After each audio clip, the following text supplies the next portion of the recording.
This afternoon we're out here at Ron Madden, and this is Mr. Madden here.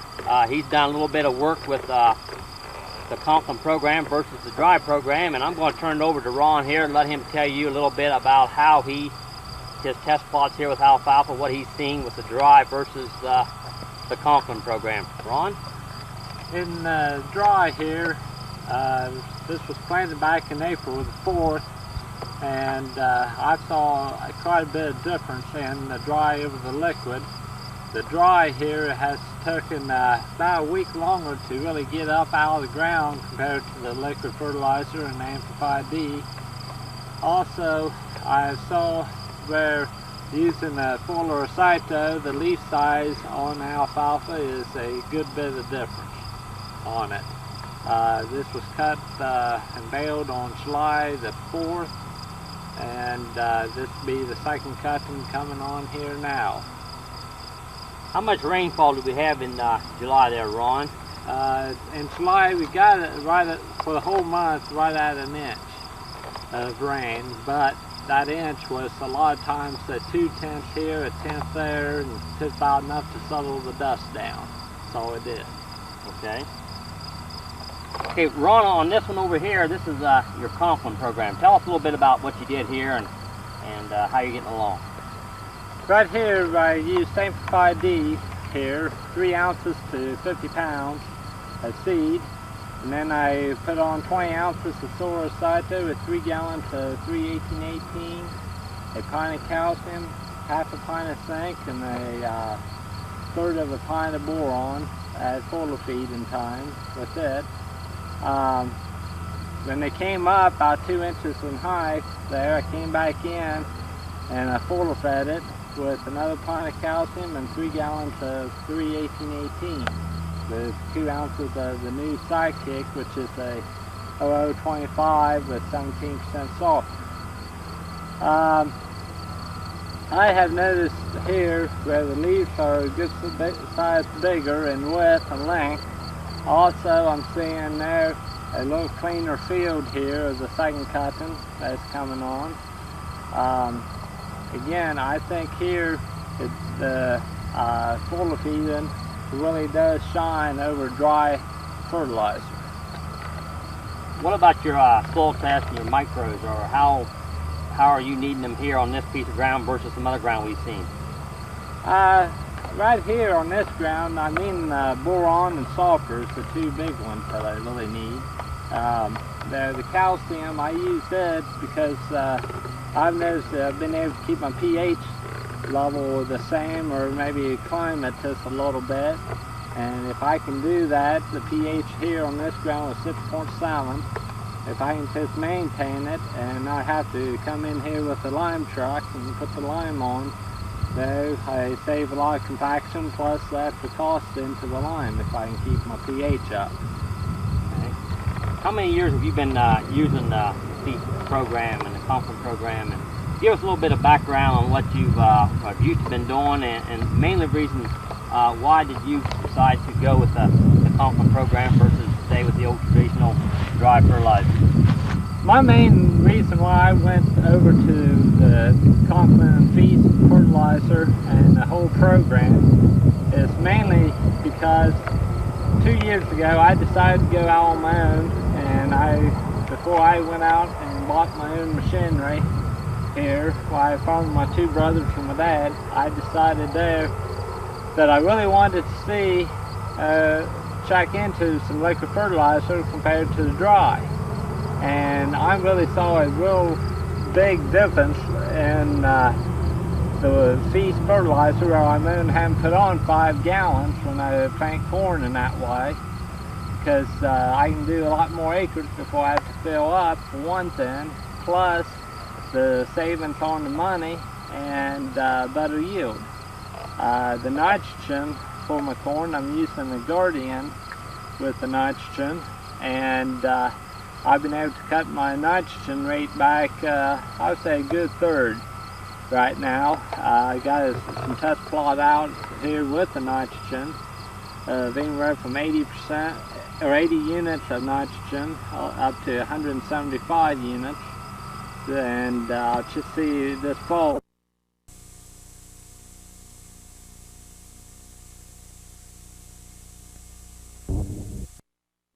Okay, we're going to talk about alfalfa real quickly. This has been an interesting year. It's been tough. It was really wet this spring. In fact, I got more hay that got rain on this year than probably in the last 8 years, because we love putting together or producing alfalfa. We always try to get it up with not any moisture. And then when it quit raining in July, it totally quit. I had this scheduled. If we'd have got rain in July, that we'd have had the third cutting off, and the fourth cutting would have been probably 6 or 8 inches high, so it was going to be perfect here for the field day. But we didn't get any rain in July. I just went ahead and let it go on into bloom, and then we took it off just a couple days ago. Just left the bales out here, so when you come back out later today, if you want to, you can go check them out. You may look at this alfalfa field and say, well, gee whiz, this is not very impressive. I mean, you see a little bit of grass in there, and it's not a super thick stand. Well, let me explain something to you. You're looking at an alfalfa field that's been in production for 9 years. When you look at that, relatively impressive if you know anything about alfalfa. Now, why is that? In fact, let me share something with you. This alfalfa field has had cattle in it every winter, all winter long, for 8 winters.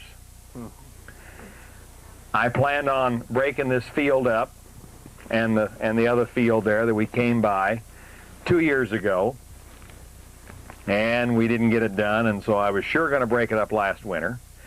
Then we had the production sale in October, and Ed said, boy, we need a place to go with all the calves. And I said, well, just fence off that alfalfa patch in the back. And I said, just let them out there. I said, it don't make any difference. I said, we're going to plow it up this winter anyway. I said, they can't hurt it.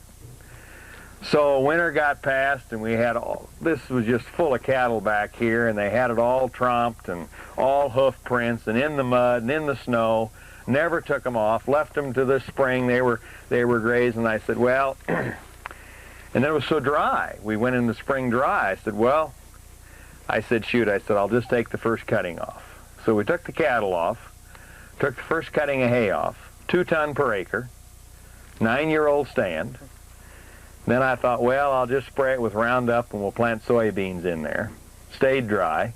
So here it is. So maybe there's a reason. Now next year when you come back, it should be broken up, okay? That's the plan. I explain alfalfa production like building a house. You got to start with a strong foundation. I had John Sneathen driving the truck and the trailer on the last tour because we had a little larger group, and they planted 22 acres. Just 2 days ago, they came over and we sat down and talked, and John said, you know, he said, I've learned something in planting alfalfa. You can't redo it. If you don't do it right the first time, you can't go in and seed more. You got to do it right the first time. And here's what we do. When we plant alfalfa, we use Amplify D. We plant 22 to 24 pounds of seed per acre. Now that may shock some of you, maybe not. It depends on if we've got some real alfalfa producers here on this wagon. But around this area, most people plant 15 to 16 pounds per acre, and they think that's a lot because they're paying 140 to 160 bucks a bag, and that's a lot. I'm going to tell you, if you want a good alfalfa stand, it's not enough. It costs you just as much time and fuel to go through thick alfalfa as it does thin alfalfa. You might as well plant it thick. You can't get it any thicker once you plant it. You got one shot. We use Amplify D. Before we plant, we put down 1/4 Wex per acre, 15 ounces of soil excido, 20 gallons of water, spray that over the top and work it in. Wouldn't think of planting alfalfa without putting down 1/4 Wex per acre. Wouldn't think about it. And we'll talk about Wex in a little bit up here as we get to the next stop. When that alfalfa gets 3 to 4 inches tall, we'll come in here and foliar feed it with 3 to 4 gallon 318/18. I'm convinced that by doing that, we can walk out there today, and if you walk out there, now you got to remember this is the very edge. I mean, this is where we've driven on for 9 years. You walk out there a little bit, and yeah, there is a little bit of grass. I've never sprayed this field for grass in 9 years.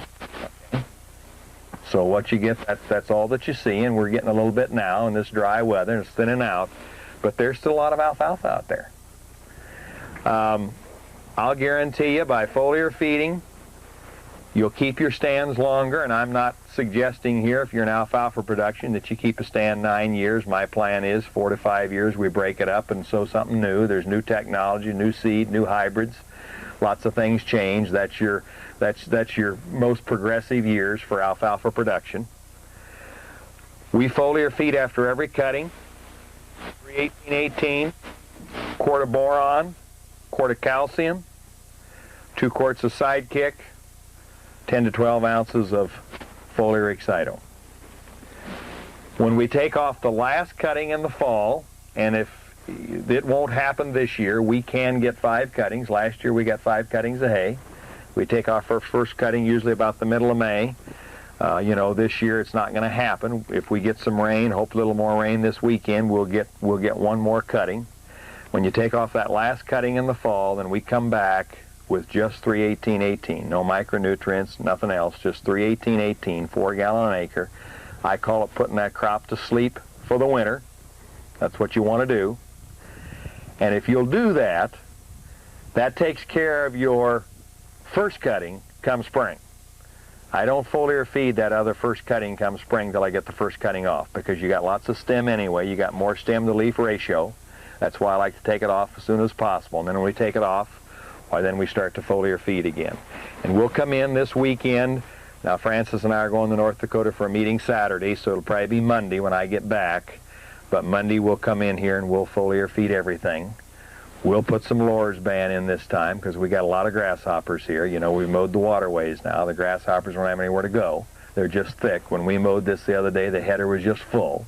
So we'll put a little Lorsban in just in case to take care of the grasshoppers so they're not eating it as that's starting to sprout, and hopefully be able to pull off a good fourth cutting. Mike, where are you at on the trailer? Would you come up here if you would? Mike is in the hay business.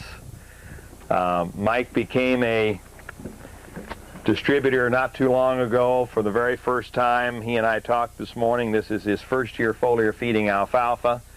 I've talked to you about foliar feeding from a little bit of yield. I've talked to you about keeping your stands longer.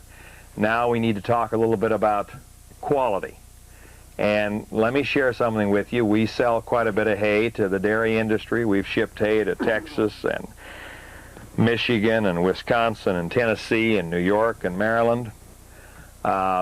If you're going to ship hay to that industry and get good money, 160 RFV to me is the line. Anything under 160, you've got what I call trash hay.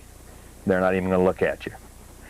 You got to get really 180, 190, 200 if you're going to get $125 to $140 per ton for good quality hay.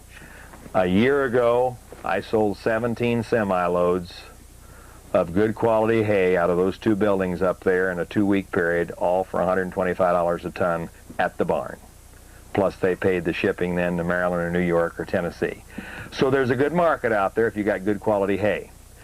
But you got to get that RFV up. And I can tell you that this year in this area, even the test station said that most of the hay coming in, first cutting was testing somewhere between 130 to 155 on RFV. Our first cutting tested 179. Same weather conditions, same of everything. Now you say, well, he owns the company, so he's telling you that. Well, it's nice to have Mike on the tour because I got somebody else that can share some response, and he's been in the hay business a long time. He understands quality hay, ships a lot of hay, sells a lot of hay. Mike, why don't you share what you saw this year? Thanks, Charlie.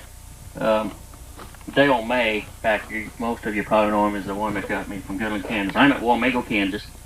I was born and raised in Schubert, Nebraska up here and spent the first 30 years of my life up here on the farm with my dad and my brother till the early 80s. Then we moved to Wamego and I've been down there about 19 years, and that whole time I've been in the commercial hay business. And like Charlie, we ship hay all over the United States.